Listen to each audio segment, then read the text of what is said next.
आदरणीय अध्यक्ष जी, इस सत्र के प्रारंभ में ही मैं जब मीडिया के साथियों से बात कर रहा था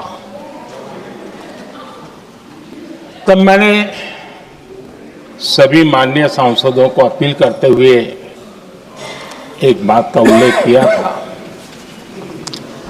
मैंने कहा था कि ये सत्र भारत के विजयोत्सव का सत्र है।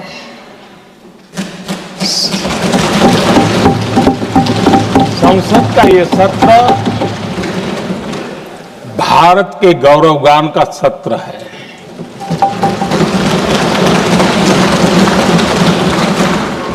आदरणीय अध्यक्ष जी, जब मैं विजयोत्सव की बात कर रहा हूं तब मैं कहना चाहूंगा कि ये विजयोत्सव आतंकी हेडक्वार्टर्स को मिट्टी में मिलाने का है।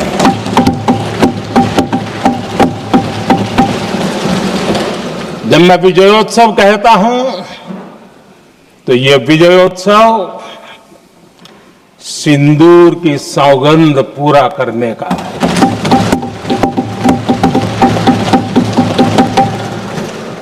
मैं जब ये विजयोत्सव कहता हूं तो ये भारत की सेना के शौर्य और सामर्थ्य का विजय गाथा कह रहा है। जब मैं विजयोत्सव कह रहा हूं तो 140 करोड़ भारतीयों की एकता, इच्छा शक्ति, उसके एक अप्रतिम जीत का विजयोत्सव की बात करता हूं। आदरणीय अध्यक्ष जी, मैं इसी विजय भाव से इस सदन में भारत का पक्ष रखने के लिए खड़ा हुआ।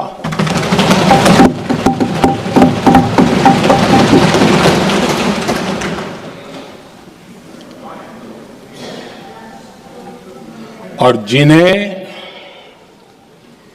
भारत का पक्ष नहीं दिखता है उन्हें मैं आईना दिखाने के लिए खड़ा हुआ।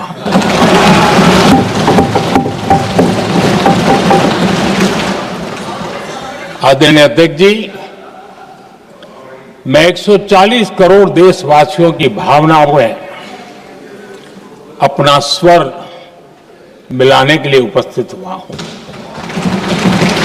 ये 140 करोड़ देशवासियों की भावना की जो गूंज है, जिस सदन में सुनाई दी है, मैं उसे अपना एक स्वर मिलाने खड़ा हुआ। आदरणीय अध्यक्ष जी, ऑपरेशन सिंदूर के दरमियान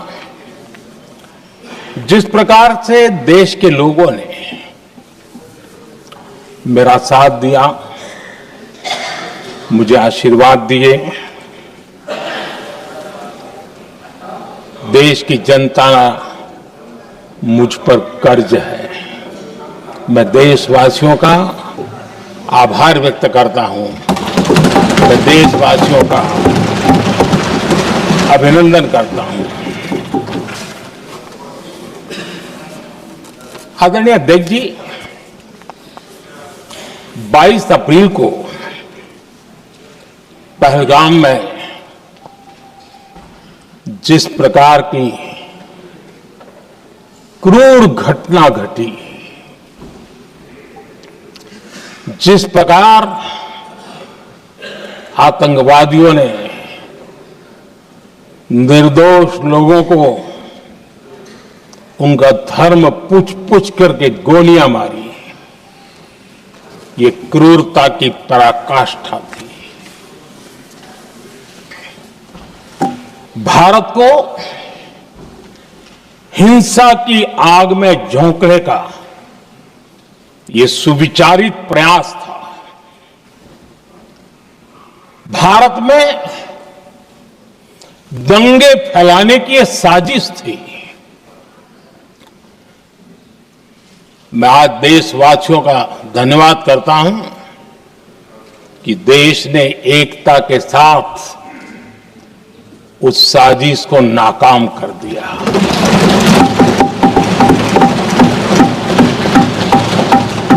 आदरणीय अध्यक्ष जी, 22 अप्रैल के बाद मैंने एक सार्वजनिक रूप से और विश्व को समझ में आए इसलिए कुछ अंग्रेजी में भी वाक्यों का प्रयोग किया था और मैंने कहा था कि हमारा संकल्प है, हम आतंकियों को मिट्टी में मिला देंगे।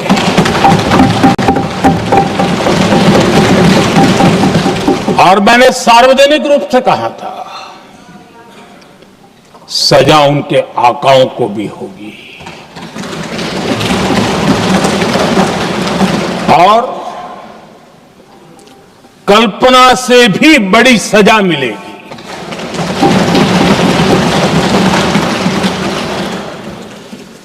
22 अप्रैल को मैं विदेश था, मैं तुरंत लौट के आया और आने के तुरंत बाद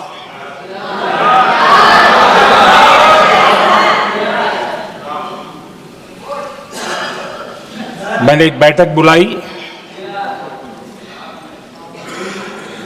और उस बैठक में हमने साफ साफ निर्देश दिए कि आतंकवाद को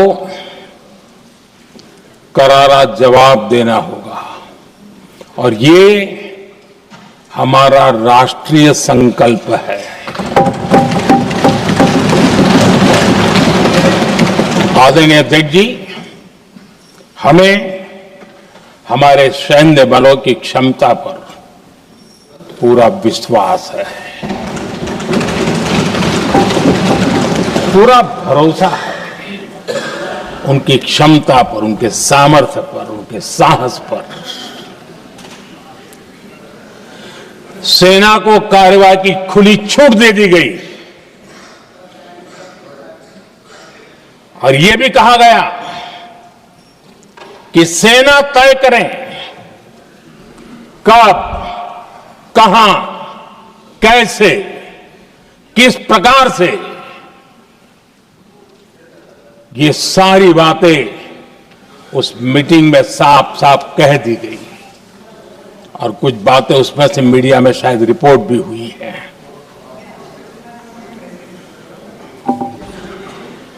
हमें गर्व है आतंकियों को वो सजा दी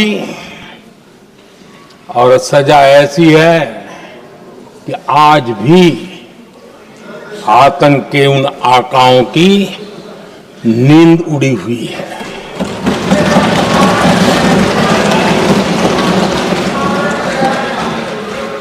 आदरणीय अध्यक्ष जी,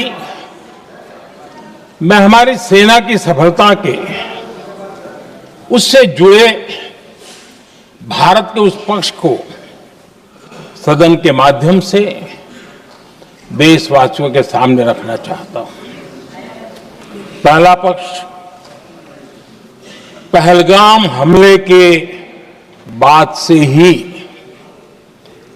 पाकिस्तानी सेना को अंदाजा लग चुका था कि भारत कोई बड़ी कार्रवाई करेगा। उनके तरफ से न्यूक्लियर की धमकियों के भी बयान आना शुरू हो चुके थे।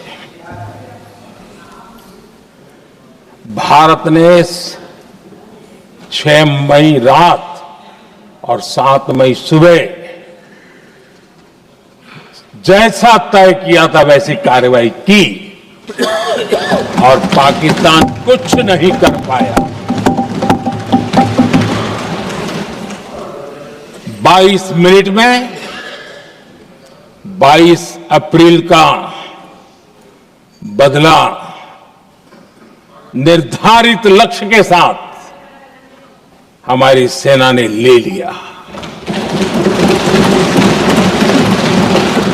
दूसरा पक्ष, आदरणीय अध्यक्ष जी, पाकिस्तान के साथ हमारी लड़ाई तो कई बार हुई है, लेकिन ये पहली ऐसी भारत की रणनीति बनी कि जिसमें पहले जहां कभी नहीं गए थे वहां हम पहुंचे, पाकिस्तान के कोने कोने में आतंकी अड्डों को धुआं धुआं कर दिया गया।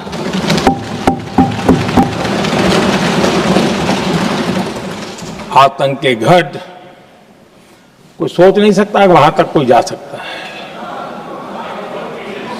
बहावलपुर और मुर्ग के उसको भी जमीन दोस्त कर दिया गया। आदरणीय नैतिक जी,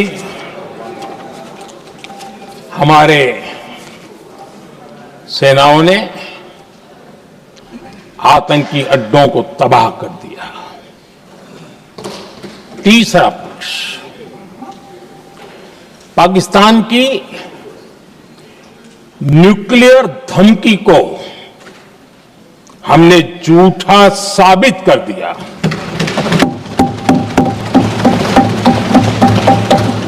भारत ने सिद्ध कर दिया कि न्यूक्लियर ब्लैकमेलिंग अब नहीं चलेगा और न ही ये न्यूक्लियर ब्लैकमेलिंग के सामने भारत झुकेगा।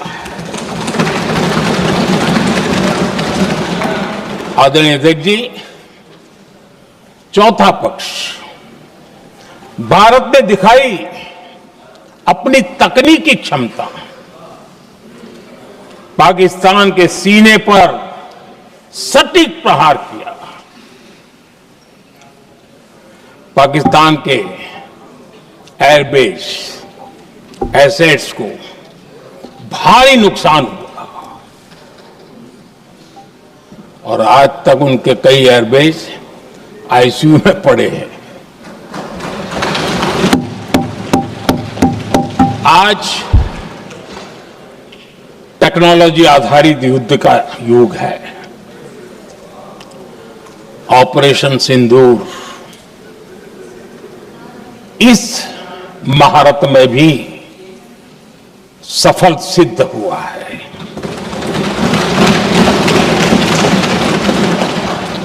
अगर पिछले 10 साल में जो हमने तैयारियां की हैं वो न की होती तो इस तकनीक के युग में हमारा कितना नुकसान हो सकता था, इसका हम अंदाज लगा सकते हैं।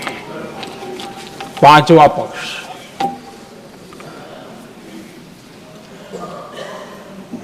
ऑपरेशन सिंदूर के दरमियान पहली बार हुआ जब आत्मनिर्भर भारत की ताकत को दुनिया ने पहचाना। Made in India drone, made in India missile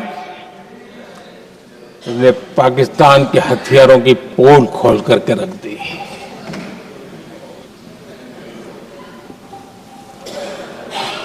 आदरणीय अध्यक्ष जी, और भी एक महत्वपूर्ण काम जो हुआ है, वैसे जब राजीव गांधी जी थे उस समय उनके जो एक डिफेंस का काम देखने वाले अमोस थे, उन्होंने जब मैंने सीडीएस की घोषणा की तो वो बहुत प्रसन्न होकर के मुझे मिलने आए थे और बहुत बहुत प्रसन्न थे वो। इस समय ऑपरेशन में नेवी, आर्मी, एयरफोर्स तीनों सेनाओं का जॉइंट एक्शन, इसके बीच की सिनर्जी, इसने पाकिस्तान के छक्के छुड़ा दिए।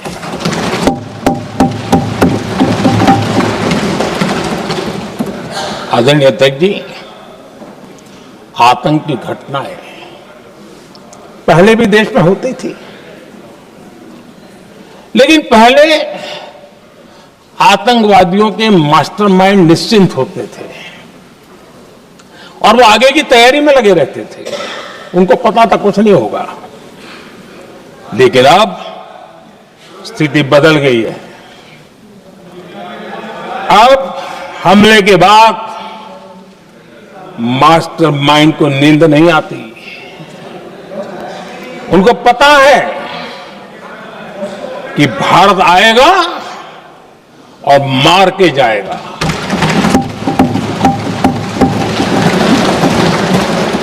ये न्यू नॉर्मल भारत ने सेट कर दिया है।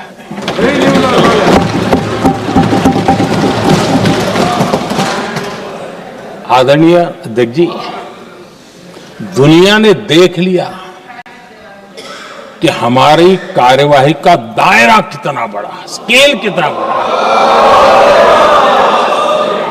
सिंदूर से लेकर के सिंधु तक पाकिस्तान पर कार्रवाई की है। ऑपरेशन सिंदूर ने तय कर दिया कि भारत में आतंकी हमले की, उसके आकाओं को और पाकिस्तान को भारी कीमत चुकानी पड़ेगी। अब ऐसे ही नहीं जा सकते। आदरणीय अध्यक्ष जी, ऑपरेशन सिंदूर से स्पष्ट होता है कि भारत ने 3 सूत्र तय किए हैं।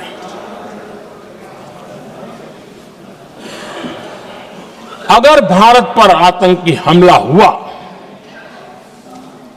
तो हम अपने तरीके से, अपनी शर्तों पर, अपने समय पर जवाब देकर के रहेंगे।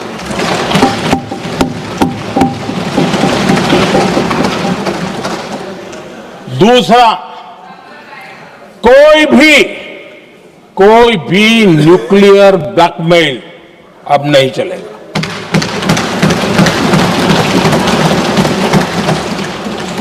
और तीसरा, हम आतंक की सरपरस्त सरकार और आतंक के आकाओं, उनको अलग अलग नहीं देखेंगे। आदरणीय अध्यक्ष जी,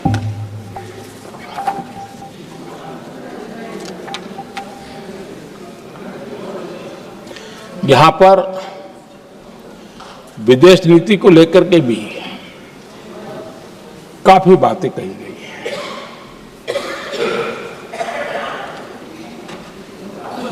दुनिया के समर्थन को लेकर के भी काफी बातें कही गई हैं। मैं आज सदन में कुछ बातें पूरी स्पष्टता से कह रहा हूं। दुनिया में किसी भी देश ने भारत को अपनी सुरक्षा में कार्रवाई करने से रोका नहीं है।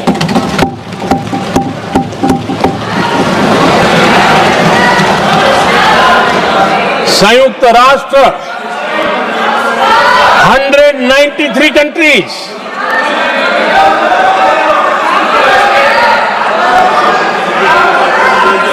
सिर्फ 3 देश 193 कंट्री में सिर्फ 3 देश ऑपरेशन सिंदूर के दौरान पाकिस्तान के समर्थन में बयान दिया था। Only 3 countries. क्वाड हो, ब्रिक्स हो, फ्रांस, रूस, जर्मनी, कोई भी देश का नाम ले लीजिए, तमाम देश दुनिया भर से भारत को समर्थन मिला है।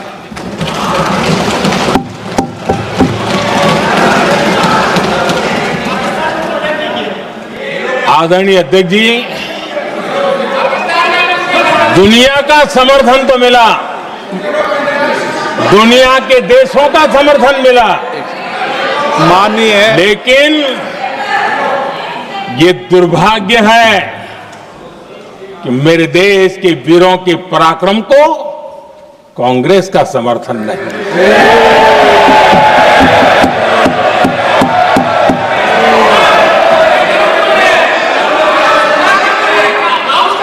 22 अप्रैल के बाद 22 अप्रैल के आतंकी हमले के बाद 3-4 दिन में ही ये उछल रहे थे और कहना शुरू कर दिया, कहां गई 56 इंच की छाती, कहां खो गया मोदी, मोदी तो फेल हो गया। क्या मजा ले रहे थे, उनको लगता है वाह बाजी मार ली। उनको पहलगाम के निर्दोष लोगों की हत्या में भी वो अपनी राजनीति तराशते थे।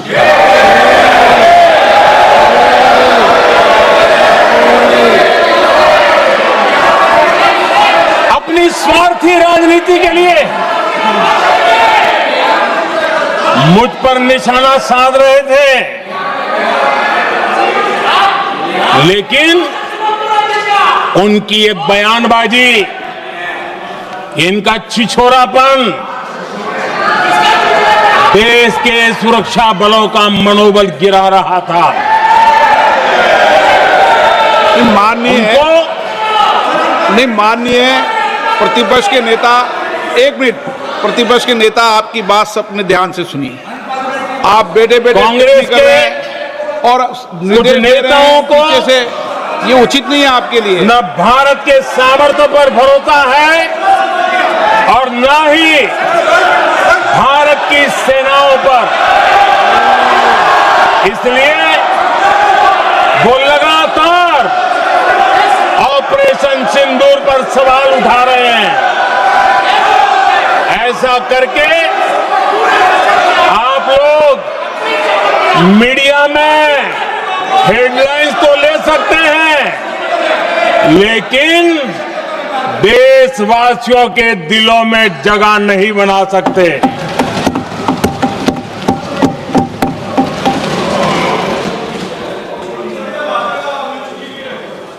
आदरणीय सभापति जी, आदरणीय अध्यक्ष जी, 10 मई को भारत ने ऑपरेशन सिंदूर के तहत हो रहे एक्शन को रोकने की घोषणा की। इसको लेकर यहां भांति भांति की बातें कही गई। ये वही प्रोपेगेंडा है जो सीमा पार से फैलाया गया है। कुछ लोग सेना द्वारा दिए गए तथ्यों की जगह पाकिस्तान के झूठ प्रचार को आगे बढ़ाने में जुटे हुए हैं।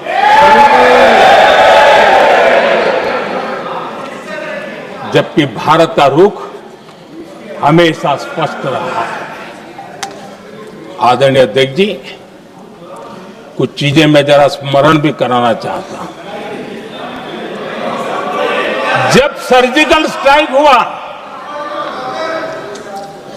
उस समय हमने लक्ष्य तय किया था, हमारे जवानों को तैयार करके कि हम उनके इलाके में जाकर के आतंकियों के जो लॉन्चिंग पैड है उनको नष्ट करेंगे।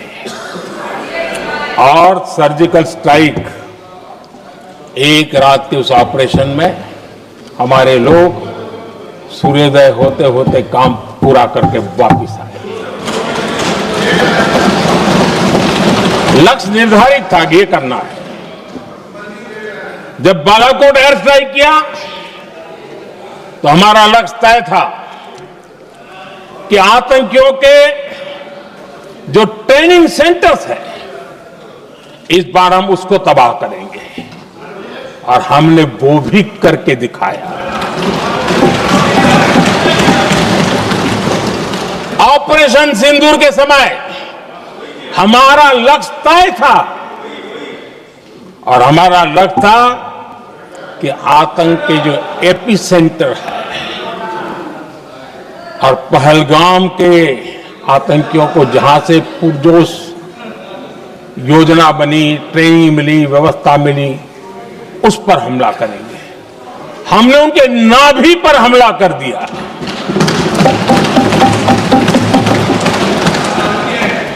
जहां पहलगाम के आतंकियों का रिक्रूटमेंट हुआ, ट्रेनिंग होती थी, फंडिंग होता था, उन्हें टेक्निकल सपोर्ट मिलता था, शस्त्र सरंजाम मिलता था, उस जगह को आइडेंटिफाई किया और हमने सटीक तरीके से ऑपरेशन सिंदूर के तहत आतंकियों की नाभि पे प्रहार कर दिया।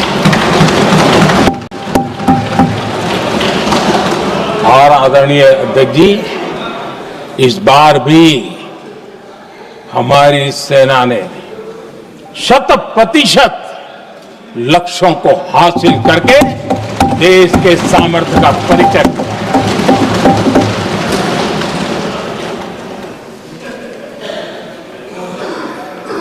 कुछ लोग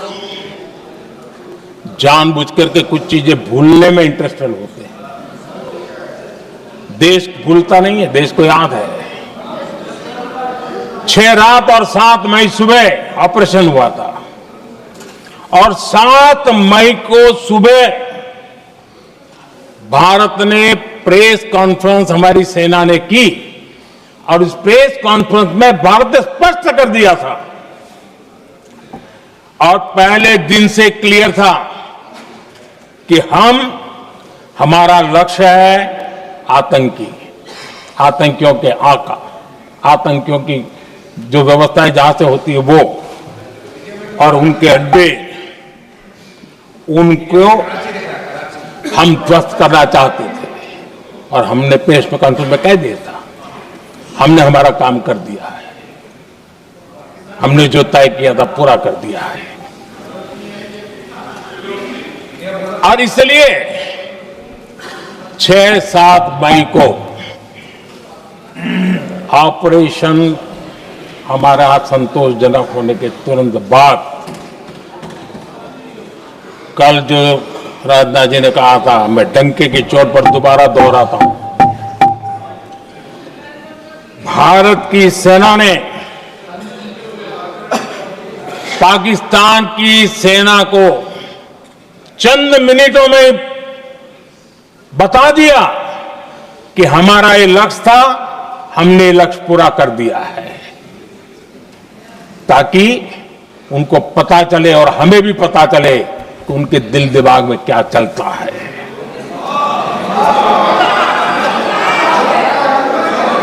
हमने अपना लक्ष्य 100% हासिल कर लिया था और पाकिस्तान में समझदारी होती तो आतंकियों के साथ खुलेआम खड़े रहने की गलती न करता। उसने निर्लज्ज होकर के आतंकवादियों के साथ खड़े रहने का फैसला किया। हम पूरी तरह तैयार थे,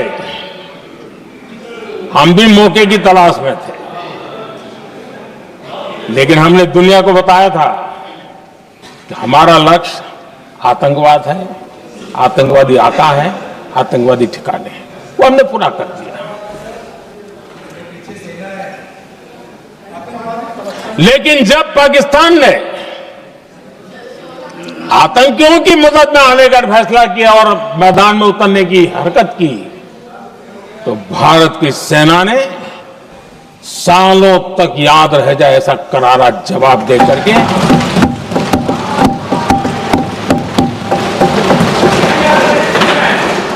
नौ मई की मध्य रात्रि और 10 मई की एक प्रकार से सुबह हमारी मिसाइलें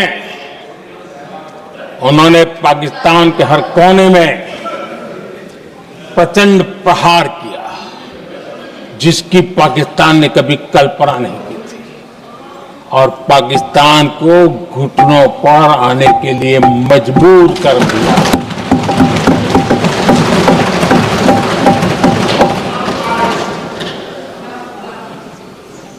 और आपने टीवी में भी देखा है, वहां से क्या बयान आते थे।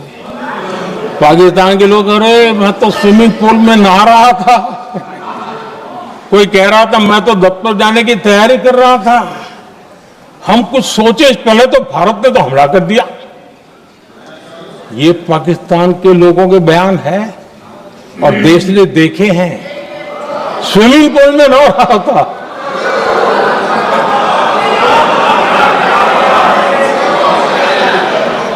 और जब इतना कड़ा प्रहार हुआ,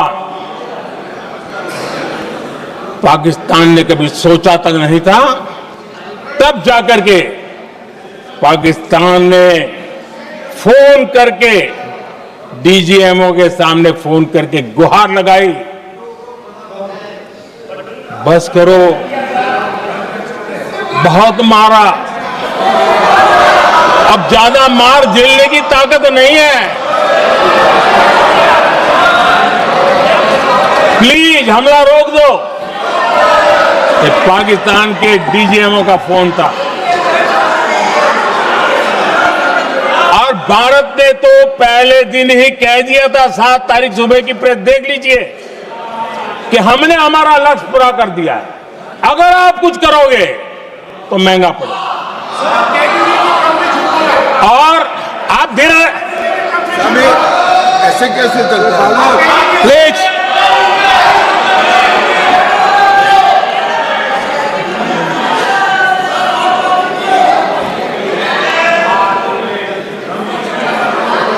मैं आज दोबारा कह रहा हूं, ये भारत की स्पष्ट नीति थी, सुविचारित नीति थी, सेना के साथ मिलकर के तय की हुई नीति थी, और वे ये थी कि हम आतंक, उनके आका, उनके ठिकाने, ये हमारा लक्ष्य है। और हमने कहा, पहले दिन प्रेस कॉन्फ्रेंस में कहा है कि हमारा एक्शन नॉन एक्सीलेटरी है, ये हमने कह करके किया है। और इसके लिए साथियों हमने हमला रोका। अध्यक्ष जी, दुनिया के किसी भी नेता ने भारत के ऑपरेशन रोकने के लिए नहीं कहा।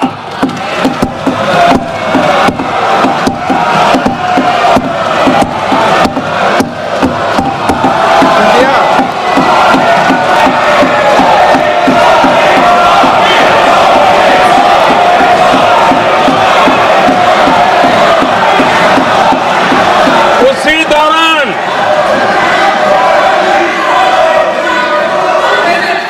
9 तारीख को रात को अमेरिका के उपराष्ट्रपति जी ने मुझसे बात करने का प्रयास किया। वो घंटे भर कोशिश कर रहे थे, लेकिन मेरी सेना के साथ मीटिंग चल रही थी, तो मैंने उनका फोन उठा नहीं पाया। बाद में मैंने उनको कॉल बैक किया। मैंने कहा कि आपका फोन था, 3-4 बार आपका फोन आ गया, क्या है? तो अमेरिका के उपराष्ट्रपति जी ने मुझे फोन पे बताया कि पाकिस्तान बहुत बड़ा हमला करने वाला है, ये उन्होंने मुझे बताया। मेरा जो जवाब था, जिनको समझ नहीं आता है उनको तो नहीं आएगा,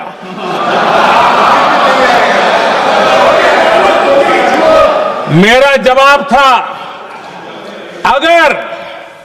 अगर पाकिस्तान का ये इरादा है तो उसे बहुत महंगा पड़ेगा। ये मैंने अमेरिका के उपराष्ट्रपति को कहा।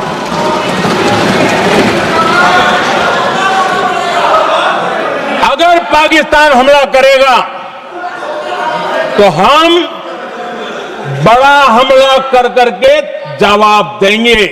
ये मेरा जवाब था। और आगे मेरा एक वाक्य था, मैंने कहा था हम गोली का जवाब गोले से देंगे। ये 9 तारीख रात की बात है और 9 रात में और 10 सुबह हमने पाकिस्तान को सैन्य शक्ति को तहस नहस कर दिया था। और यही हमारा जवाब था, यही हमारा जज्बा था।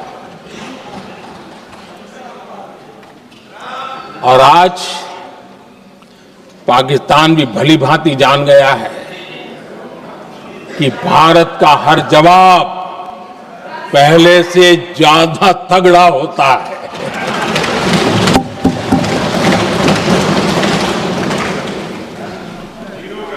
उसे यह भी पता है कि अगर भविष्य में नौबत आई तो भारत आगे कुछ भी कर सकता है। और इसलिए मैं फिर से लोकतंत्र के इस मंदिर में दोहराना चाहता हूं, ऑपरेशन सिंदूर जारी है।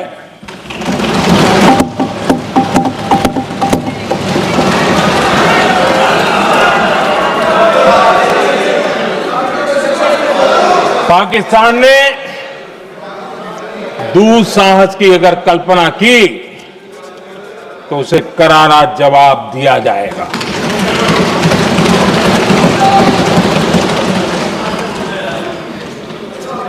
आदरणीय अध्यक्ष जी,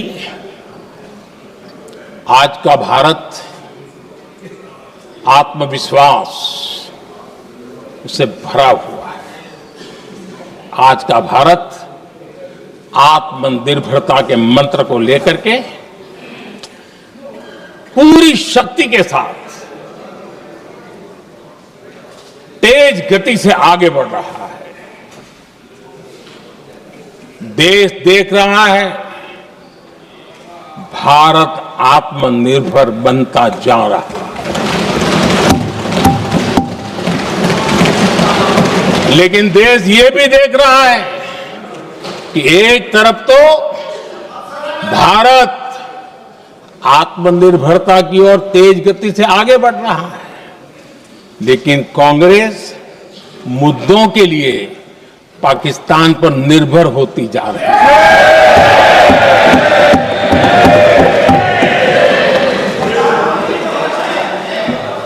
मैं आज पूरा दिन देख रहा था, जो 16 घंटे से जो चर्चा चल रही है, दुर्भाग्य से। प्लीज बैठिए, सब जवाब दे दिया आपका। आप सुनते नहीं, सबका जवाब दे दिया। प्लीज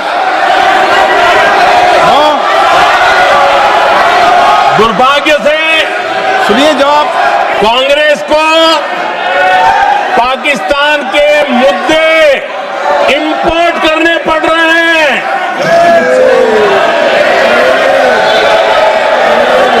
आदरणीय अध्यक्ष जी, आज के वॉरफेयर में इंफॉर्मेशन और नैरेटिव्स की प्लीज बैठिए।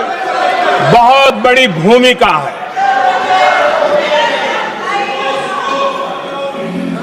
नैरेटिव घड़ करके, एआई का भी भरपूर उपयोग करके सेनाओं के मनोबल को कमजोर करने के खेल भी खेले जाते हैं। जनता के अंदर अविश्वास पैदा करने के भी भरपूर प्रयास होते हैं। दुर्भाग्य से कांग्रेस और उसके सहयोगी पाकिस्तान के ऐसे ही प्रपंच के प्रवक्ता बन चुके हैं।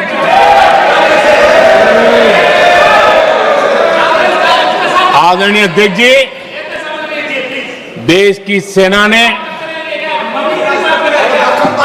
आदरणीय अध्यक्ष जी, ये तरीका है देश की सेना ने, बैठिए बैठिए। देश की सेना ने सर्जिकल स्ट्राइक की।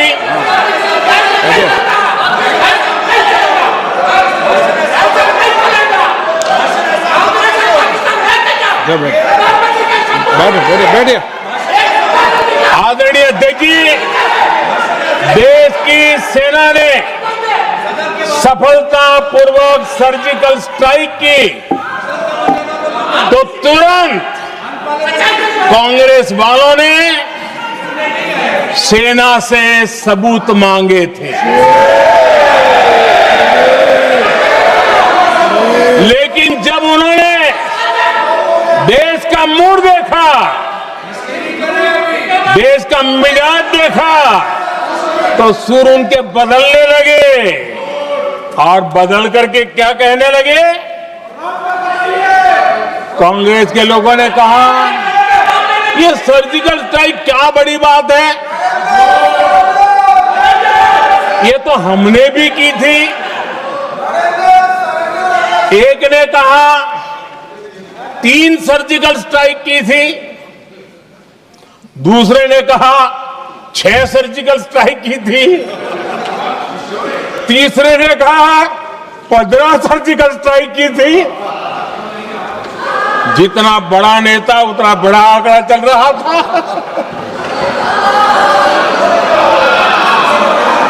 आदरणीय अध्यक्ष जी, इसके बाद बालाकोट में सेना ने एयर स्ट्राइक की।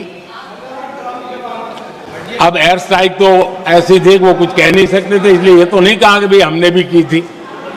उसमें तो उन्होंने समझदारी दिखाई, लेकिन फोटो मांगने लगे। एयर स्ट्राइक हुई तो फोटो दिखाओ, क्या कहां गिरा, क्या तोड़ा, कितना तोड़ा, कितने मरे, बस यही पूछते रहे।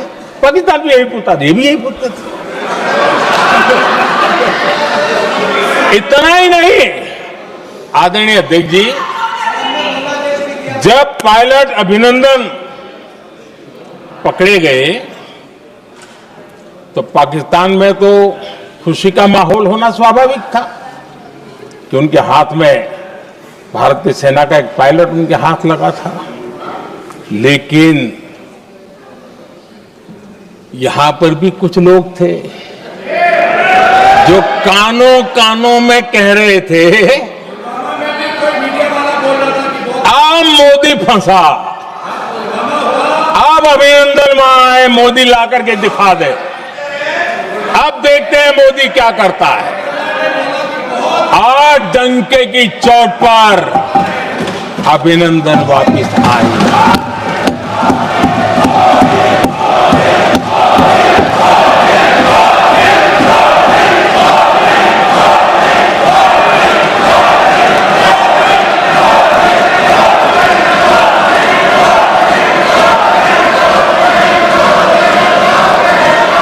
अभिनंदन को ले आए तो इनकी बोलती बंद हो गई। इनको लगा यार ये नसीब वाला आदमी है, हमारा हथियार हाथ से निकल गया। आदरणीय अध्यक्ष जी, पहलगाम हमले के बाद हमारा बीएसएफ का एक जवान पाकिस्तान के कब्जे में गया तो फिर इनको लगा वाह बड़ा मुद्दा हाथ में आ गया है, अब मोदी फंस जाएगा। अब तो मोदी की फजीयत जरूर होगी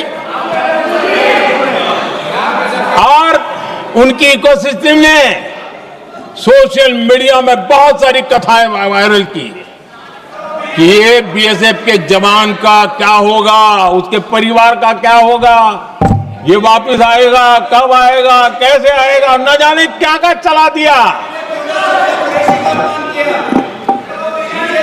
आदरणीय अध्यक्ष जी, बीएसएफ का वो जवान भी आन बान शान के साथ वापस आया।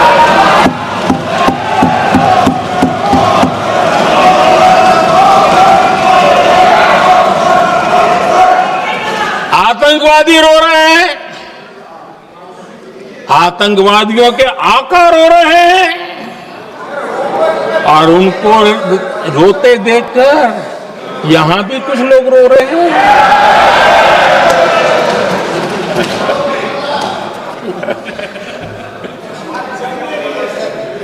अब देखिए, सर्जिकल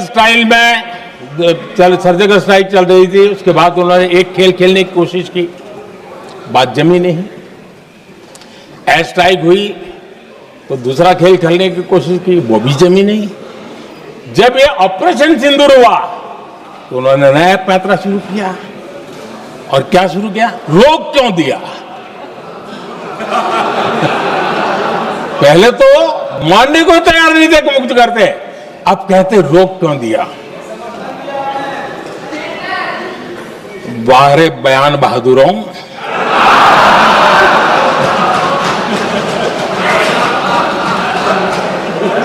आपको विरोध का कोई न कोई बहाना चाहिए।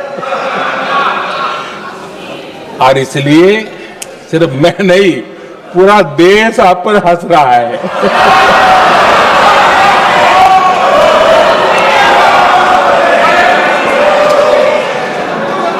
आदरणीय अध्यक्ष जी, सेना का विरोध, सेना के प्रति एक पता नहीं नेगेटिविटी, ये कांग्रेस का पुराना रवैया रहा। देश ने अभी अभी करगिल विजय दिवस मनाया, लेकिन देश पूरी तरह जानता है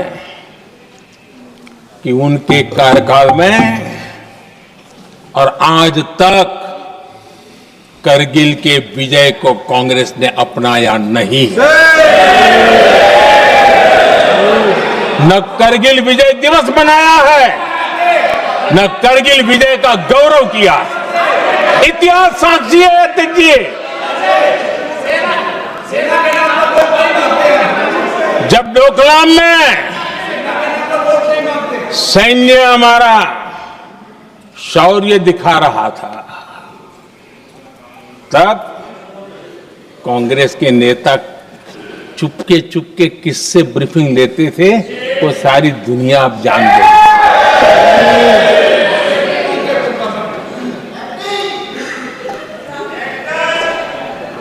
आप निकाल दीजिए पाकिस्तान के सारे बयान और यहां हमारा विरोध करने वाले लोगों के बयान, फुल स्टॉप कॉमा के साथ एक है।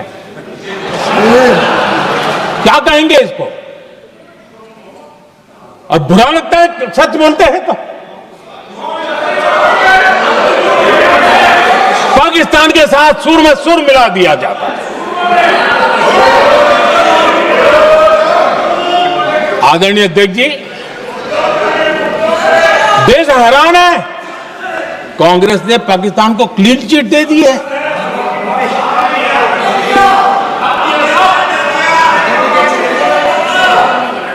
उनकी ये हिम्मत, और इनकी आदत जाती नहीं है, ये हिम्मत कि पहलगाम के आतंकी पाकिस्तानी थे, इसका सबूत दो।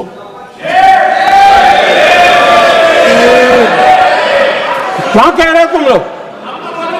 तो कौन सा तरीका है? और यही मांग पाकिस्तान कर रहा है जो कांग्रेस कर रही है। और आदरणीय अध्यक्ष जी, आज जब सबूतों की कोई कमी नहीं है, सब कुछ आंखों के सामने दिखता है, तब ये हालत है। अगर ये सबूत ना होते तो क्या करते ये लोग, आप बताइए। आदरणीय अध्यक्ष जी,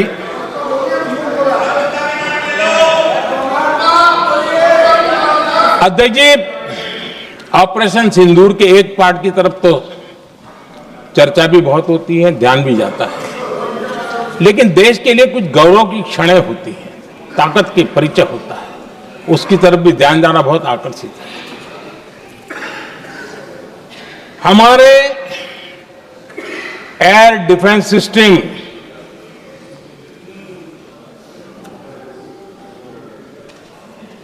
दुनिया में इसकी चर्चा है। हमारे एयर डिफेंस सिस्टम ने पाकिस्तान की मिसाइल और ड्रोन्स उसको तिनके की तरफ बिखेर दिया था।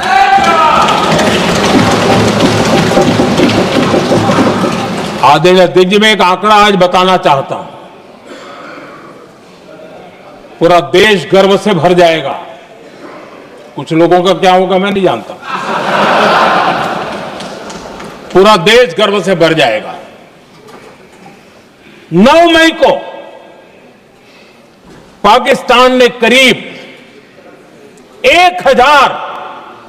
1000 मिसाइलों और आर्म्ड ड्रोन्स के भारत पर बहुत बड़ा हमला करने की कोशिश की। 1000 ये मिसाइलें भारत के किसी भी हिस्से पर गिरती तो वहां भयंकर तबाही मचती,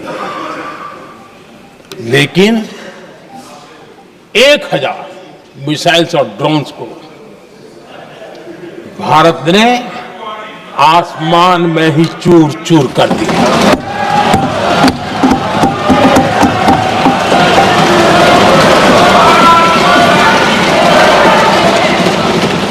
हर देशवासी को इससे गर्व हो रहा। लेकिन जैसे कांग्रेस के लोग इंतजार कर रहे थे, कुछ तो गड़बड़ होगी यार, मोदी मरेगा, कहीं तो फंसेगा।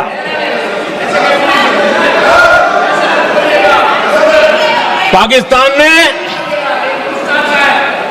आदमपुर एयरबेस पर हमले का झूठ फैलाया,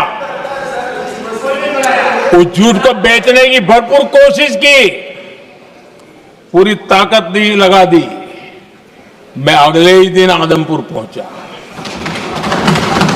और खुद जाकर के उनके झूठ को मैंने बेनकाब कर दिया। तब जाकर के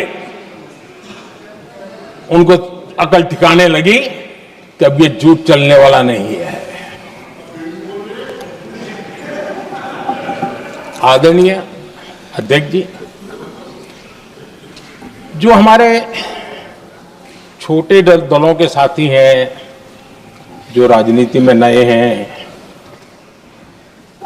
उनको कभी शासन में रहने का अवसर नहीं मिला, उनसे कुछ बातें निकलती मैं समझ सकता हूं। लेकिन कांग्रेस पार्टी ने इस देश में लंबे समय तक राज किया है, उसको शासन की व्यवस्थाओं का पूरा पता है, उन चीजों से वो निकले हुए लोग हैं, उनके लिए शासन व्यवस्था क्या होती इसकी समझ पूरी है, अनुभव है उनके पास। उसके बाद भी विदेश मंत्रालय तुरंत जवाब दे, उसको स्वीकारना नहीं। विदेश मंत्री जवाब दे, इंटरव्यू दे, बार बार बोले, उसको स्वीकारना नहीं। गृह मंत्री बोले, रक्षा मंत्री बोले, किसी पर भरोसा नहीं।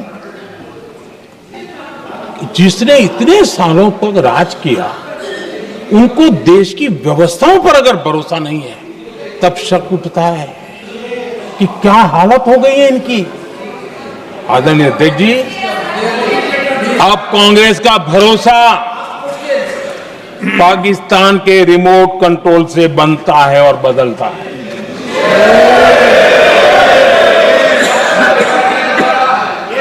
आदरणीय अध्यक्ष जी, एक बिल्कुल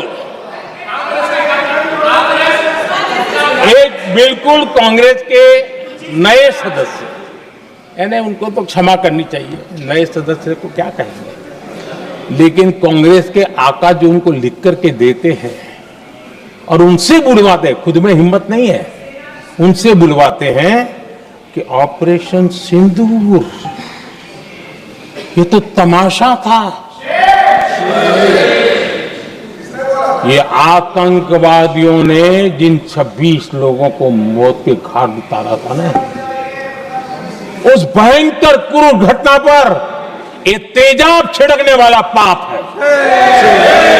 तमाशा कहते हो, आपकी असहमति हो सकती है, और ये कांग्रेस के नेता बुलवाते हैं।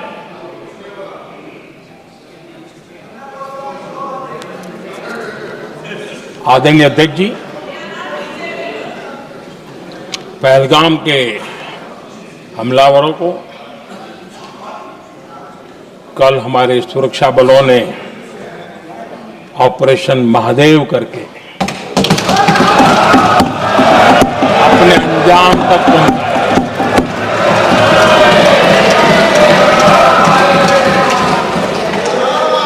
लेकिन मैं हैरान हूं कि यहां ठहाके लगा के पूछा गया कि आखिर ये कल ही क्यों हुआ।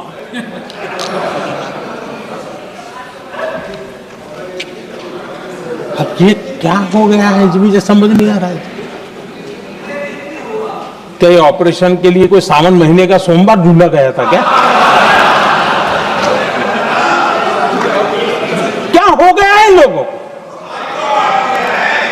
हताशा, निराशा इस हद तक।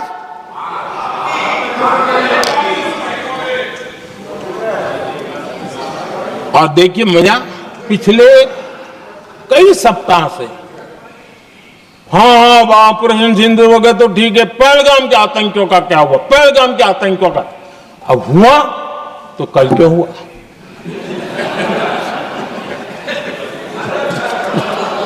और कल ही क्यों हुआ? क्या हाल है अध्यक्ष जी का। आदरणीय अध्यक्ष जी,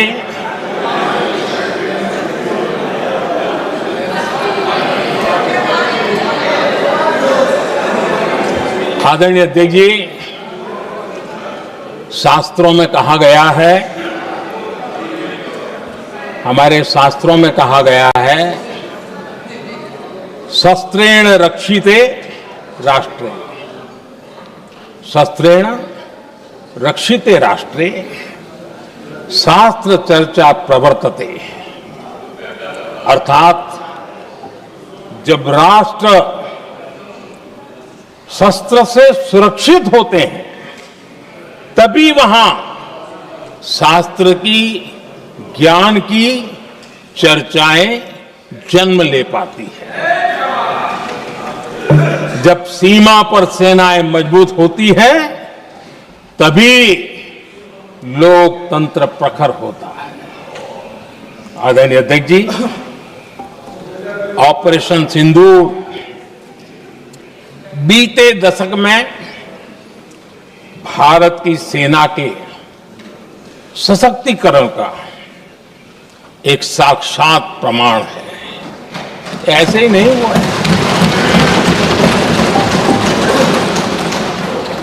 कांग्रेस के शासन के दौरान सेनाओं को आत्मनिर्भर बनाने के संबंध में सोचा तक नहीं जाता था। आज भी आत्मनिर्भर शब्द की मजाक उड़ाई जाती है। वैसे वो महात्मा गांधी से आया हुआ है, लेकिन आज भी मजाक उड़ाई जाती है। हर रक्षा सौदे में कांग्रेस अपने मौके खोजती रहती थी।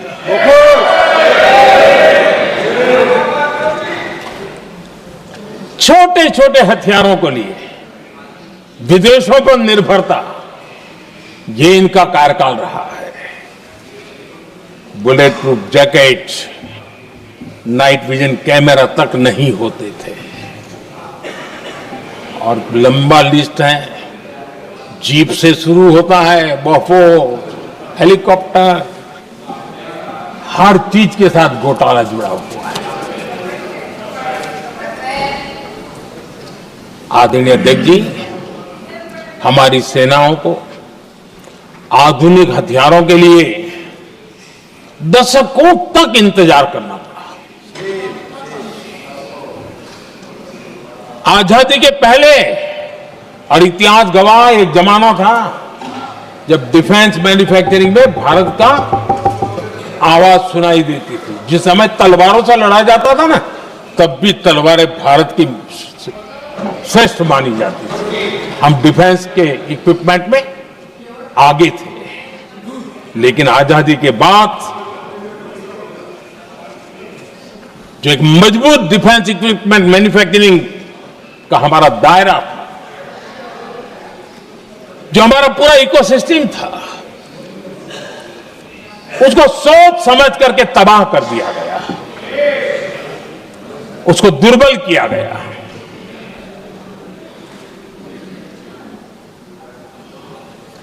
रिसर्च और मैन्युफैक्चरिंग के लिए रास्ते बंद कर दिए गए। अगर इसी नीति पर हम चलते तो भारत इस 21वीं सदी में ऑपरेशन सिंदूर के संबंध में सोच भी नहीं सकता। यह हालत करके रखा हुआ था उन्होंने। भारत को सोचना पड़ता कि अगर कोई एक्शन लेना है तो शस्त्र कहां से मिलेंगे, साधन कहां से मिलेगा, बारूद कहां से मिलेगा, समय पर मिलेगा या नहीं मिलेगा, बीच बचाव में रुकता नहीं जाएगा, ये टेंशन पालना पड़ता है।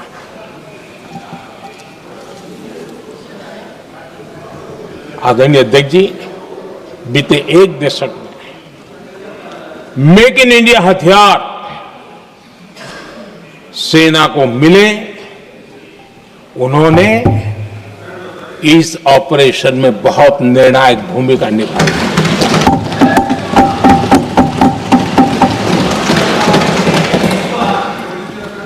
आदरणीय अध्यक्ष जी, एक दशक पहले भारत के लोगों ने संकल्प लिया, हमारा देश सशक्त, आत्मनिर्भर और आधुनिक राष्ट्र बने। रक्षा, सुरक्षा, हर क्षेत्र में बदलाव के लिए एक के बाद एक ठोस कदम उठाए गए, सीरीज ऑफ रिफॉर्म्स किए गए और देश में सेना में जो रिफॉर्म्स हुए हैं, जो आजादी के बाद पहली बार हुए। चीफ ऑफ डिफेंस स्टाफ की नियुक्ति, ये विचार कोई नया नहीं था, दुनिया में प्रयोग भी चलते हैं, भारत में निर्णय नहीं होते थे। हमने, ये बहुत बड़ा रिफॉर्म था, हमने किया और बहुत ही, मैं हमारी तीनों सेनाओं का अभिनंदन करता हूं कि इस व्यवस्था को उन्होंने दिल से सहयोग किया है, दिल से स्वीकार किया है। सबसे बड़ी ताकत ज्वाइंटनेस और इंटीग्रेशन की इस समय नेवी हो, एयरफोर्स हो, आर्मी हो, ये इंटीग्रेशन और ज्वाइंटनेस ने हमारी ताकत को अनेक गुना बढ़ा दिया और उसका परिणाम भी हमें नजर में आया है, ये हमने करके देखा है। सरकार की जो डिफेंस प्रोडक्शन की कंपनियां थी, उसमें हमने रिफॉर्म किए। शुरुआत में वहां पर आग लगाना, आंदोलन करवाना, हड़तालें करवाने के खेल चल रहे थे, अभी भी बंद नहीं हुए हैं, लेकिन देश हित को सर्वोपरि मान करके उन डिफेंस इंडस्ट्री के हमारे जो लोग थे सरकारी व्यवस्था में, उन्होंने इसको मन से लिया, रिफॉर्म को स्वीकार किया और वो भी आज बहुत प्रोडक्टिव बन गए। इतना ही नहीं, हमने प्राइवेट सेक्टर के लिए भी डिफेंस के दरवाजे खोल दिए हैं और आज भारत का प्राइवेट सेक्टर आगे आ रहा है। आज स्टार्टअप्स डिफेंस के क्षेत्र में हमारे 27-30 साल के नौजवान, टियर 2, टियर 3 सिटी के नौजवान, कई कुछ जगह तो बेटियां स्टार्टअप का नेतृत्व कर रही है। डिफेंस के सेक्टर में सैकड़ों की तादाद में आज स्टार्टअप काम कर रहे हैं। ड्रोन्स, एक प्रकार से मैं कह सकता हूं, ड्रोन्स की जितनी भी एक्टिविटी हमारे देश में हो रही है, शायद एवरेज 30-35 की उम्र होगी, जो लोग कर रहे हैं, सारे लोग, और सैकड़ों की तादाद में कर रहे हैं। और उसका ताकत, क्योंकि इनका भी योगदान था इसमें, जिन्होंने इस प्रकार के प्रोडक्शन किए हैं, और वो हमें ऑपरेशन सिंदूर में बहुत काम आए। मैं उन सबके प्रयासों को बहुत साधुवाद करता हूं और मैं उनको विश्वास दिलाता हूं, आगे बढ़िए, अब देश रुकने वाला नहीं है। आदरणीय अध्यक्ष जी, डिफेंस सेक्टर में मेक इन इंडिया ये नारा नहीं था, हमने इसके लिए बजट पॉलिसी में जो परिवर्तन करना था, जो नए इनिशिएटिव ले रहे थे, वो नए इनिशिएटिव लिए। और सबसे बड़ी बात, क्लियर कट विजन के साथ हमने देश में make in India defence sector के अंदर तेज गति से हम आगे बढ़ रहे हैं। आदरणीय अध्यक्ष जी, एक दशक में डिफेंस का बजट लगभग पहले से 3 गुना हुआ है। डिफेंस प्रोडक्शन में करीब करीब 250% वृद्धि हुई है, 250% वृद्धि हुई है। 11 वर्षों में डिफेंस एक्सपोर्ट 30 गुना से भी ज्यादा बढ़ा है, 30 गुना से ज्यादा। डिफेंस एक्सपोर्ट आज दुनिया के करीब 100 देशों तक हम पहुंचे। और आदरणीय अध्यक्ष जी, कुछ चीजें ऐसी होती हैं जो इतिहास में बहुत बड़ा प्रभाव छोड़ती हैं। ऑपरेशन सिंदूर ने डिफेंस का जो मार्केट है उसमें भारत का झंडा गाड़ दिया है। भारत के हथियारों की डिमांड आज बढ़ती चली जा रही है, मांग बढ़ रही है। ये भारत में उद्योगों को भी बल देगी, एमएसएमई को बल देगी, हमारे नौजवानों को रोजगार देगी और हमारे नौजवान अपनी बनाई चीजों से दुनिया में अपनी ताकत का प्रदर्शन कर पाएंगे। ये आज दिख रहा है, मैं देख रहा हूं। डिफेंस के क्षेत्र में जो आत्मनिर्भर भारत की दिशा में हम जो कदम उठा रहे हैं, मैं हैरान हूं। कुछ लोगों को आज भी तकलीफ हो रही है, जैसे उनका खजाना लूट गया। ये कौन सी मानसिकता है? देश को ऐसे लोगों को पहचानना होगा। आदरणीय अध्यक्ष जी, मैं स्पष्ट करना चाहता हूं, डिफेंस में भारत का आत्मनिर्भर होना ये आज की शस्त्रों की स्पर्धा में के काल में विश्व शांति के लिए भी जरूरी है।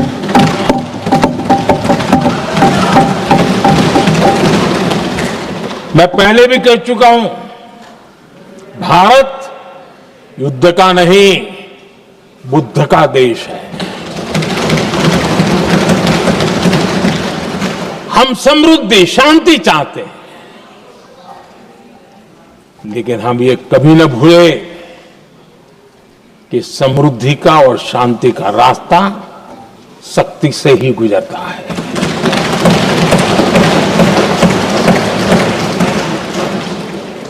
आदरणीय अध्यक्ष जी, हमारा भारत छत्रपति शिवाजी महाराज, महाराजा रणजीत सिंह, राजेंद्र चोला, महाराणा प्रताप, लसित बोरफुकन और महाराजा सुहेलदेव का देश है।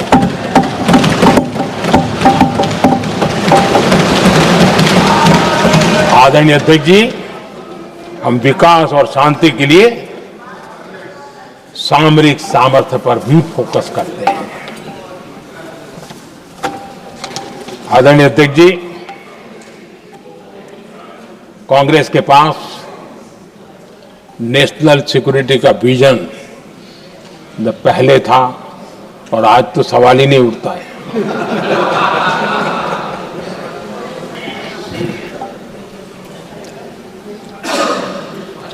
कांग्रेस ने हमेशा नेशनल सिक्योरिटी पर समझौता किया। आज जो लोग पूछ रहे हैं पीओके को वापस क्यों नहीं लिया, वैसे ये सवाल मुझे ही पूछ सकते हैं और किसको पूछ सकते हैं।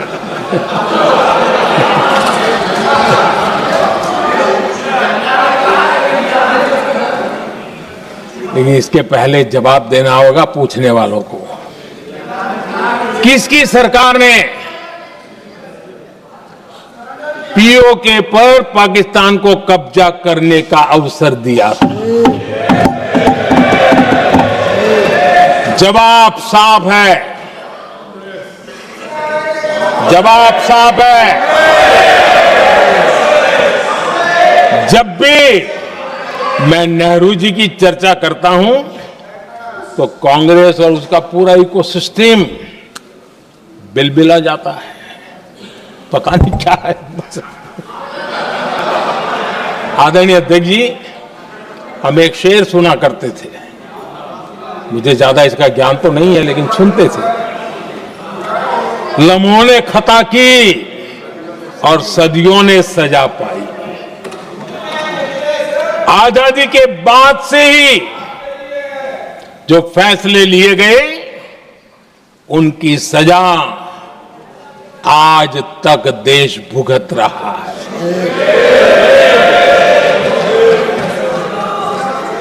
यहां बार बार एक बात का जिक्र हुआ और मैं फिर से करना चाहूंगा। अक्साई चीन की उस पूरे क्षेत्र को बंजर जमीन करार दिया गया, ये कहकर के तो बंजर है। देश की 38,000 वर्ग किलोमीटर जमीन हमें खोनी पड़ी।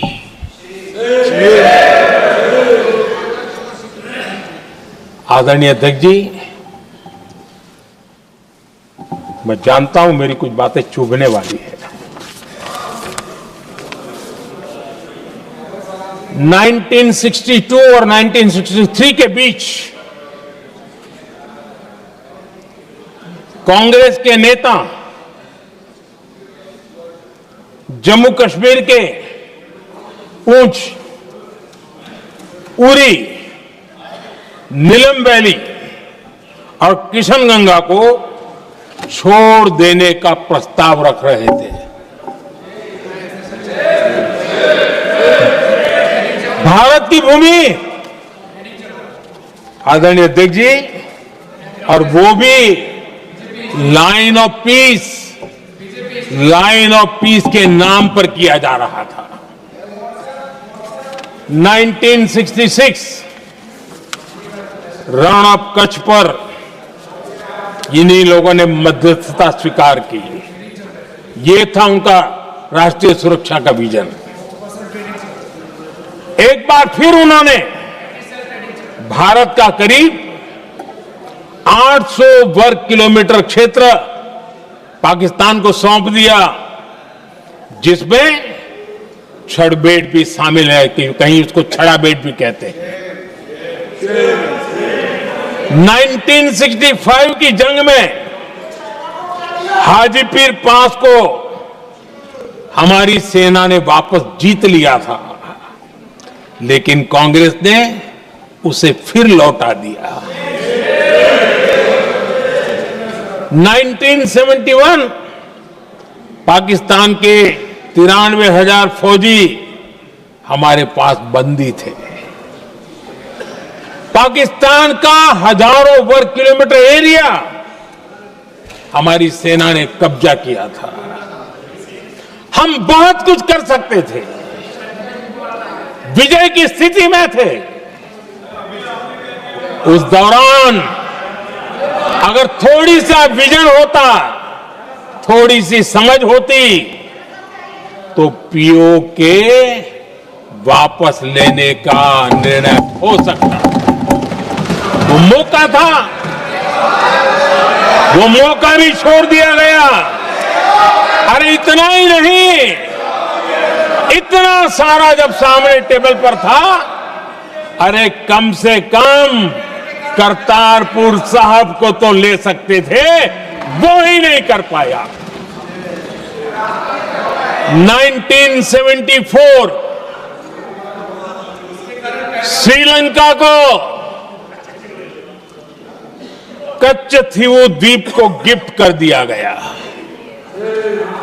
आज तक हमारे मछुआरे भाई बहनों को इससे परेशानी होती है, उनकी जान पर आफत आती है। क्या गुनाह था तमिलनाडु के मेरे फिशरमैन भाई बहनों का, कि आपने उनका हक छीन लिया और दूसरों को गिफ्ट कर दिया? कांग्रेस का दशकों से इरादा लेकर चल रही थी कि सियाचिन से सेना हटा दी जाए। आदरणीय अध्यक्ष जी, 2014 में देश ने इनको मौका नहीं दिया, वरना आज सियाचिन भी हमारे पास नहीं होता।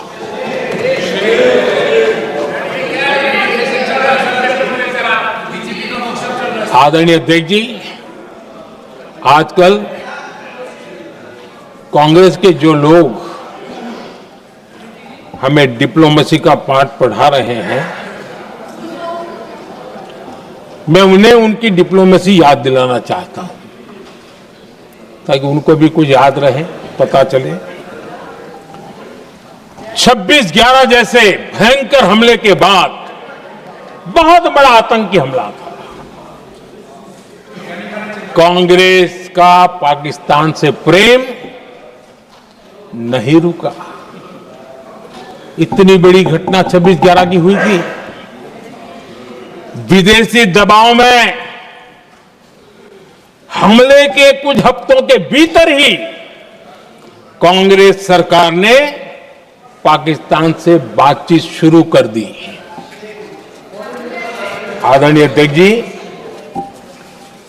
कांग्रेस सरकार ने 26/11 की इतनी बड़ी घटना के बाद भी एक भी डिप्लोमेट को भारत से बाहर निकालने की हिम्मत नहीं की। छोड़ो, इधर एक वीजा तक कैंसिल नहीं किया, एक वीजा तक कैंसिल नहीं कर पाए थे। देश पर पाकिस्तानी स्पॉन्सर बड़े बड़े हमले होते गए, लेकिन यूपीए सरकार ने पाकिस्तान को मोस्ट फेवर्ड नेशन का दर्जा देकर रखा था। वो कभी वापस नहीं लिया था। एक तरफ देश मुंबई के हमले का ये न्याय मांग रहा था, दूसरी तरफ कांग्रेस पाकिस्तान के साथ व्यापार करने में लगी थी।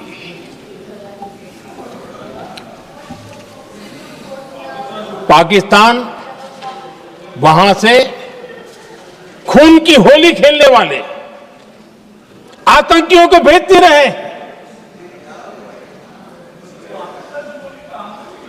और कांग्रेस यहां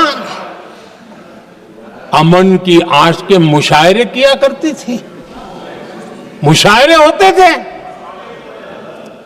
हमने आतंकवाद और अमन की आस का ये वन वे ट्रैफिक बंद कर दिया।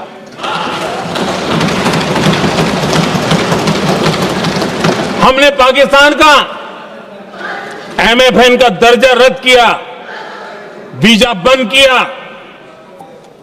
हमने अटारी वाघा बॉर्डर को बंद कर दिया। आदरणीय अध्यक्ष जी,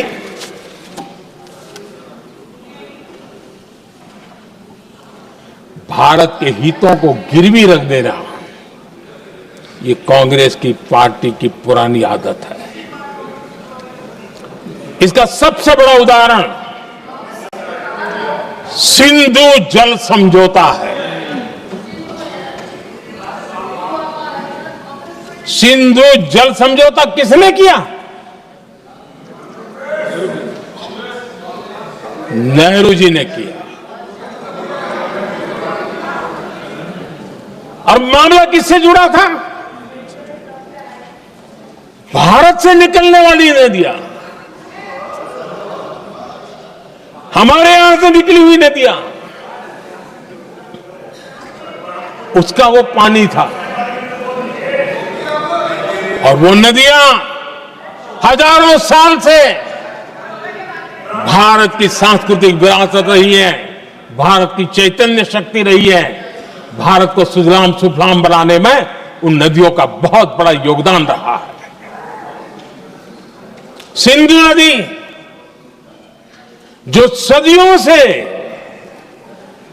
भारत की पहचान हुआ करती थी, उसी से भारत जाना जाता था।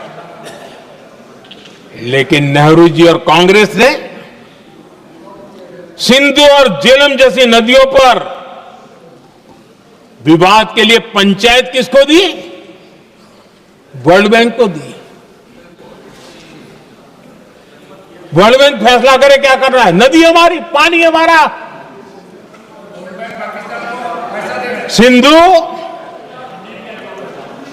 सिंधु जल समझौता सीधा सीधा भारत की अस्मिता और भारत के स्वाभिमान के साथ किया गया बहुत बड़ा धोखा था।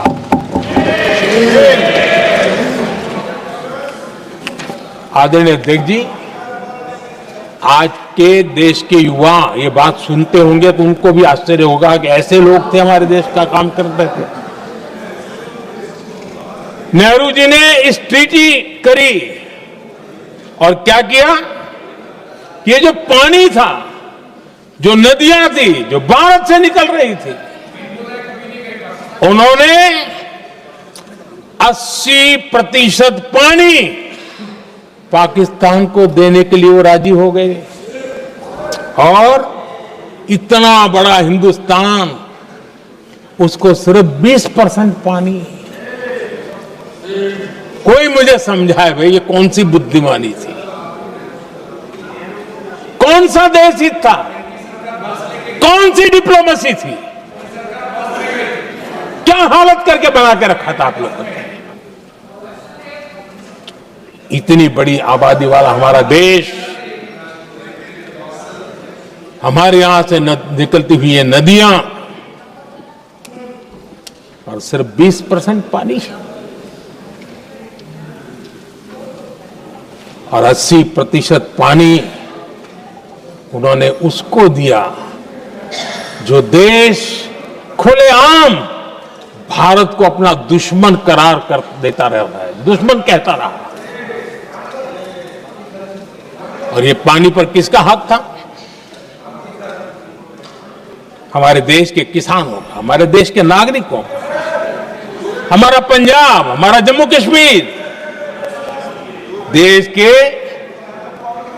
एक बहुत बड़े हिस्से को इन्होंने पानी के संकट में धकेल दिया, इस एक कारण से।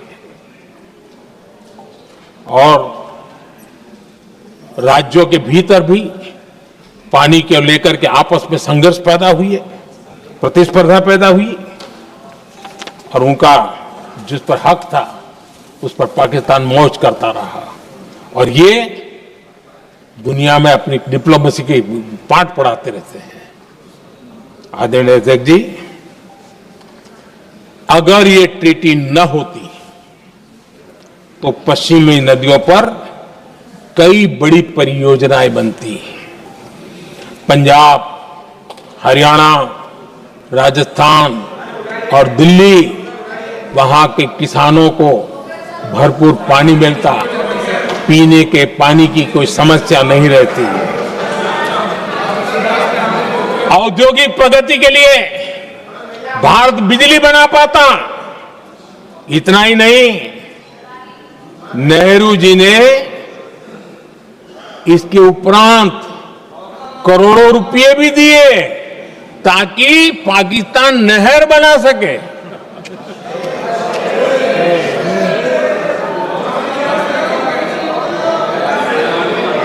आदरणीय अध्यक्ष जी, इससे भी बड़ी बात, देश चौंक जाएगा। ये चीजें छिपाई गई है, दबा दी गई है। कहीं भी बांध बनता है तो उसमें एक मैकेनिज्म होता है उसकी सफाई का, डीसिल्टिंग का। उसमें जो मिट्टी भर जाती है, बाकी घास वगैरह आकर के भर जाता है, तो उसकी कैपेसिटी कम होती है, तो उसकी सफाई के लिए यानी इनबिल्ट व्यवस्था होती है। नेहरू जी ने पाकिस्तान के कहने पर यह शर्त स्वीकार की है कि इन बांध में जो मिट्टी आएगी, कूड़ा कचरा आएगा और बांध भर जाएगा, इसकी सफाई नहीं कर सकते, डीसिल्टिंग नहीं कर सकते हैं। बांध हमारे यहां, पानी हमारा, लेकिन निर्णय पाकिस्तान का कि आप डीसिल्टिंग नहीं कर सकते। इतना ही नहीं, जब इस बार मैं डिटेल में गया तो एक बांध तो ऐसा है कि जहां ये डीसिल्टिंग के लिए जो गेट होता है ना, उसको वेल्डिंग कर दिया गया है। ताकि कोई गलती से भी खोल करके वो मिट्टी को निकाल ना दे।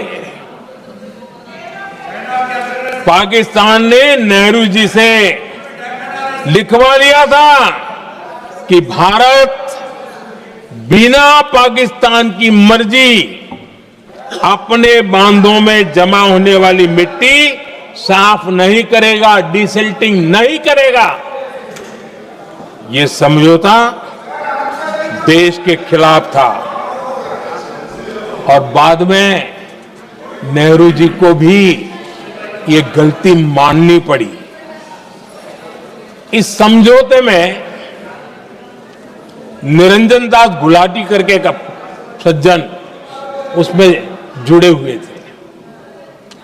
उन्होंने एक किताब लिखी है। उस किताब में उन्होंने लिखा है कि फरवरी 1961 में नेहरू ने उनसे कहा था, गुलाटी, मुझे उम्मीद थी कि यह समझौता अन्य समस्याओं के समाधान का रास्ता खोलेगा, लेकिन हम वहीं हैं जहां पहले थे।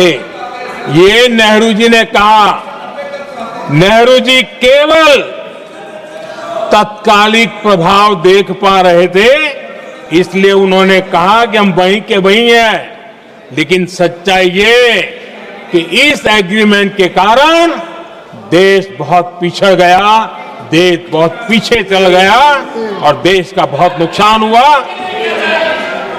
हमारे किसानों को नुकसान हुआ, हमारी खेती को नुकसान हुआ। और नेहरू जी उस डिप्लोमेसी को जानते थे जिसमें किसान का कोई वजूद ही नहीं था। यह हाल करके रखा था उन्होंने। आदरणीय अध्यक्ष जी, पाकिस्तान आगे दशकों तक भारत के साथ युद्ध और छद्म युद्ध, प्रॉक्सी वॉर करता ही रहा, लेकिन कांग्रेस की सरकारों ने बाद में भी सिंधु जल समझौते की तरफ देखा तक नहीं, नेहरू जी की गलती को सुधारा तक नहीं। आदरणीय अध्यक्ष जी, लेकिन अब भारत ने पुरानी गलती को सुधारा है, ठोस निर्णय लिया है। भारत ने नेहरू जी द्वारा किए गई बहुत बड़ी ब्लंडर, सिंधु जल समझौते को देश हित में, किसानों के हित में एबेंस में रख दिया है। देश का अहित करने वाला ये समझौता अब इस रूप में आगे नहीं चल सकता।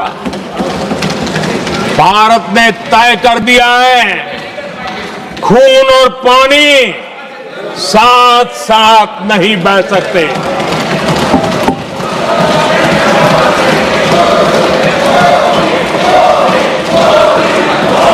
माननीय सदस्य, आप बहुत देर हो गई, आप उपनेता हैं, ये तरीका आप बैठे बैठे टोकते हैं, प्लीज, ये शोभा नहीं देता आपके लिए। बैठिए बैठिए बैठिए, आदरणीय, बैठिए, शोभा नहीं देता आपका। अध्यक्ष जी, आप उपनेता, अपनी मर्यादा बना के रखें। चल बैठिए। वहां बैठे साथी आतंकवाद पर लंबी लंबी बातें करते हैं। जब ये सत्ता में था, जुड़े हुए हैं, जब इनको राज करने का अवसर मिला था, तब देश का हाल क्या है, क्या रहा था, वो आज भी देश भूला नहीं है। 2014 से पहले देश में असुरक्षा का जो माहौल था, अगर वो आज याद भी करे ना, तो लोग सिहर जाते हैं। आदरणीय अध्यक्ष जी, हम सबको याद है, जो नई पीढ़ी के बच्चे हैं उनको पता नहीं है, हम सबको पता है। हर जगह पर अनाउंसमेंट होता था, रेलवे स्टेशन पर जाओ, बस स्टैंड पर जाओ, एयरपोर्ट पर जाओ, बाजार में जाओ, मंदिर में जाओ, कहीं पर भी जाओ, जहां भी भीड़ होती है, कोई भी लावारिस चीज दिखे छूना मत, पुलिस को तुरंत जानकारी देना, वो बम हो सकता है। हम 2014 तक यही सुनते आए थे, ये हालात करके रखा था। देश के कोने कोने में यही हाल था। माहौल ये था कि जैसे कदम कदम पर बम बिछे हैं और खुद को ही नागरिकों ने बचाना है, उन्होंने हाथ ऊपर कर दिए थे, अनाउंस कर दिया। आदरणीय अध्यक्ष जी, कांग्रेस की कमजोर सरकारों के कारण देश को कितनी जानें गंवानी पड़ी, हमें अपनों को खोना पड़ा। आदरणीय अध्यक्ष जी, आतंकवाद पर लगाम लगाई जा सकती थी। हमारी सरकार ने 11 साल में ये करके दिखाया, एक बहुत बड़ा सबूत है। 2004 से 14 के बीच जो आतंकी घटनाएं होती थी, उन घटनाओं में बहुत बड़ी कमी आई है। इसलिए देश भी जानना चाहता है, अगर हमारी सरकार आतंकवाद पर नकेल कस सकती है, तो कांग्रेस सरकारों की ऐसी कौन सी मजबूरी थी कि आतंकवाद को फलने फूलने दिया। आदरणीय अध्यक्ष जी, कांग्रेस के राज में आतंकवाद अगर फला फूला है, तो उसका एक बड़ा कारण इनकी तुष्टीकरण की राजनीति है, वोट बैंक की राजनीति है। जब दिल्ली में बाटला हाउस एनकाउंटर हुआ, कांग्रेस के एक बड़ी नेता के आंख में आंसू थे, आतंकवादी मारे गए इसके कारण। और वोट पाने के लिए इस बात को हिंदुस्तान के कोने कोने में पहुंचाया गया। आदरणीय अध्यक्ष जी, 2001 में देश की संसद पर हमला हुआ था। तब कांग्रेस के एक बड़े नेता ने अफजल गुरु को बेनिफिट ऑफ डाउट देने की बात कही थी। आदरणीय अध्यक्ष जी, मुंबई में 26/11 का इतना बड़ा आतंकी हमला हुआ, एक पाकिस्तानी आतंकी जिंदा पकड़ा गया। पाकिस्तान की मीडिया ने, दुनिया ने यह स्वीकार किया कि यह पाकिस्तानी है, लेकिन यहां कांग्रेस पार्टी इतना बड़ा पाकिस्तान का पाप, इतना बड़ा पाकिस्तानी आतंकी हमला, और ये क्या खेल खेल रहे थे? वोट बैंक की राजनीति के लिए क्या कर रहे थे? कांग्रेस पार्टी इसको भगवा आतंक सिद्ध करने में जुटी हुई है।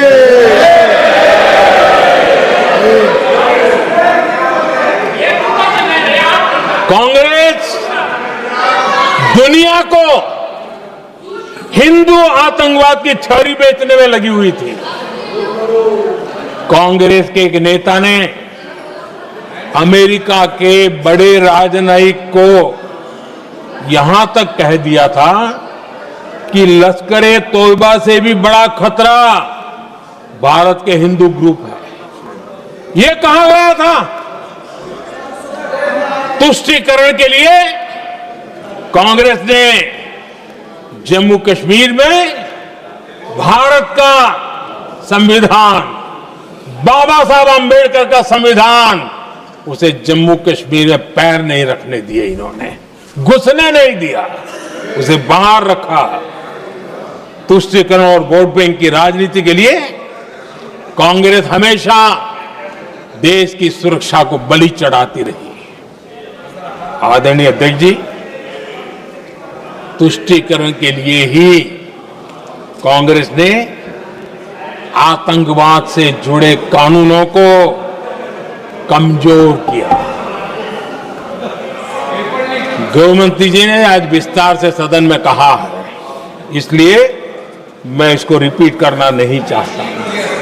आदरणीय अध्यक्ष जी, मैंने इस सत्र की शुरुआत में आग्रह किया था, मैंने कहा था कि दल हित में हमारे मत मिले न मिले, दल हित में हमारे मत मिले न मिले, देश हित में हमारे मन जरूर मिलने चाहिए।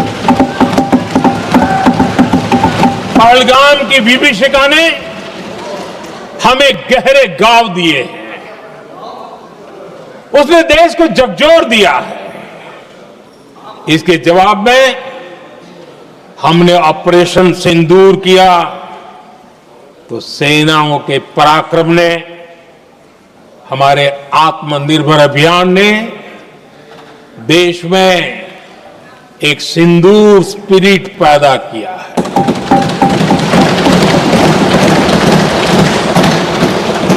ये सिंदूर स्पिरिट हमने तब भी देखी जब दुनिया भर में हमारे प्रतिनिधि मंडल भारत की बात बताने गए।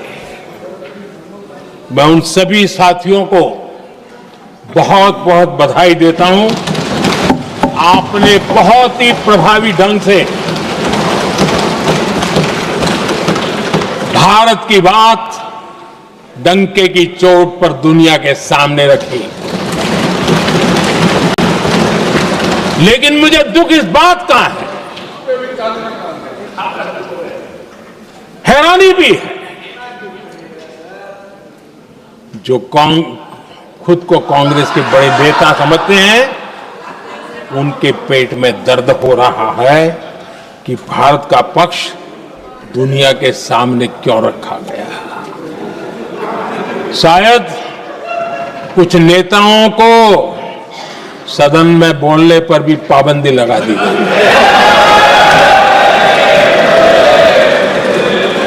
आदरणीय अध्यक्ष जी, इस मानसिकता से बाहर निकलने की जरूरत है। कुछ पंक्तियां मेरे मन में आती हैं, मैं अपने भाव व्यक्त करना चाहता हूं। आदरणीय अध्यक्ष जी, करो चर्चा और इतनी करो, करो चर्चा और इतनी करो कि दुश्मन दहशत से दहल उठे, दुश्मन दहशत से दहल उठे। रहे ध्यान बस इतना ही, रहे ध्यान बस इतना ही, मान सिंदूर और सेना का प्रश्नों में भी अटल रहे। हमला मां भारती पर हुआ अगर, तो प्रचंड प्रहार करना होगा। दुश्मन जहां भी बैठा हो, हमें भारत के लिए ही जीना होगा। मेरा कांग्रेस के साथियों से आग्रह है कि एक परिवार के दबाव में पाकिस्तान को क्लीन चिट देना बंद कर दें। जो देश की विजय की क्षण है, कांग्रेस उसे देश के उपहास का क्षण न बनाए। कांग्रेस अपनी गलती सुधारें। मैं आज सदन में फिर स्पष्ट करना चाहता हूं, अब भारत आतंक की नर्सरी में ही आतंकियों को मिट्टी में मिलाएगा।